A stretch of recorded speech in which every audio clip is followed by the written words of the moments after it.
vous venez vous expliquer ce que vous avez fait et puis repartir. Quand ils viennent, c'est pour vous appeler pour de bon. Donc on a intérêt à bien se comporter. Et de ce point de vue, vous allez me permettre de saluer l'ensemble des peuples frères à travers le monde qui soutiennent le pays de l'AES.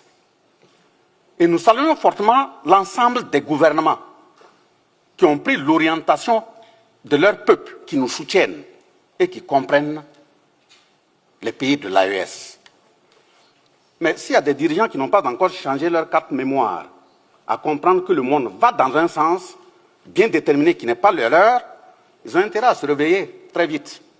De toute façon, nous avançons. Le combat qui est mené au niveau du Sahel n'est pas une aumône de souveraineté qui est demandée.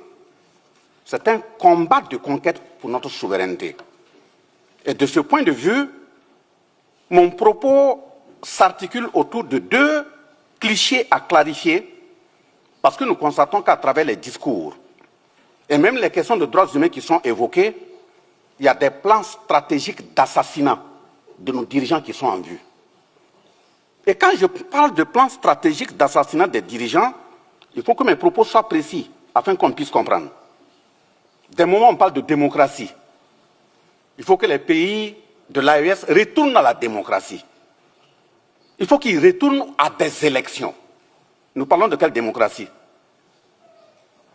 Le point d'interrogation mérite d'être posé dans la mesure où, depuis les années 1960 à 2022, si je prends le cas du Burkina Faso, nous avons été dirigés par des démocrates implantés, installés, par des gens assis de l'autre côté des océans.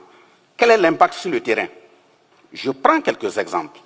De 2022, ça veut dire de 1960 à 2022, ça fait 62 ans.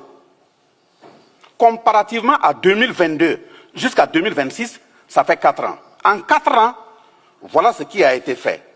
Quand l'appel a été lancé au peuple burkinabé de faire face à la situation actuelle, de 2022 à l'heure où je vous parle, le peuple a mis la main à sa poche et il a cotisé 541,2 milliards.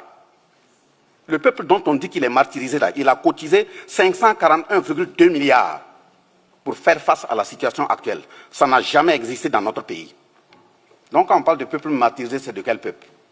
Deuxième exemple que je prends, au plan sanitaire, malgré que nous sommes en crise, en guerre, comme nos autres pays frères, le Niger et le Mali, une décision a été prise. Quand vous avez des problèmes de reins, pour aller te soigner, il fallait déposer une caution de 500 000.